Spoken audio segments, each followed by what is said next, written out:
ভিডিওটি ভালো লাগলে আমাদের চ্যানেলটিকে সাবস্ক্রাইব করে আমাদের পাশে থাকা বেল আইকনটি প্রেস করে বাপের মাথায় লাঠি মেরে দিলে যে বাপের সঙ্গে বিচার কথা হচ্ছিল, তর্ক বিতর্ক মায়ের সঙ্গে হচ্ছিল কি ভাইয়ের সঙ্গে, সামলাতে পারলেন না, সবর করতে পারলেন না, একবারে এক মারেতে পুরো হসপিটাল হবে।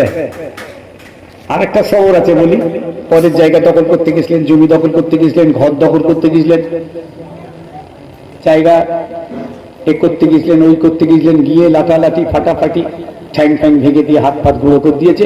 এবার ব্যান্ডেজ ফ্যান্ডেজ করে হসপিটালে পড়ে আছেন। পড়ে পড়ে ইমানদার বলছে আল্লাহ সবর করছি, ইন্নাল্লাহ মা সাবিরিন, আল্লাহ বিচার করবে। ও সাবিরিন, তুমি আগে কবরে ঢোকো, তোমার সবর কবরে ঠান্ডা করে দেবে।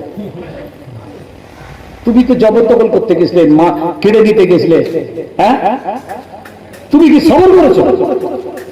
এখানে বেতালে মার খেয়ে পড়ে আছো হসপিটালে, তোমার মতো সাবিরিনের সঙ্গে খোদা নেই।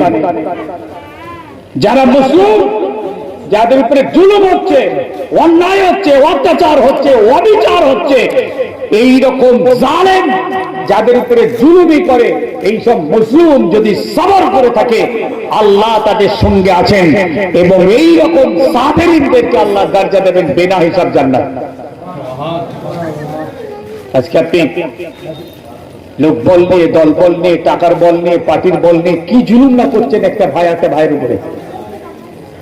এটা সাবিরিন? ইন্নাল্লাহা মা'আস সাবিরিন, সাবিরিনদের দরজা আল্লাহ তাদের সঙ্গে আছেন। ওয়াবাশশিরিস সাবিরিন, সাবিরিনদের জন্য খুশখবরি, ইজা আসাবাতুহুম মুসিবাতুন, যখন তাদের কাছে কোনো মুসিবত আসবে তারা বলবে ইন্না লিল্লাহি ওয়া ইন্না ইলাইহি রাজিউন, সবকিছু আল্লাহর জন্য, আল্লাহর কাছে আমাদের ফিরে যেতে হবে। ভাই মুখে তো বলে ফেলেছি।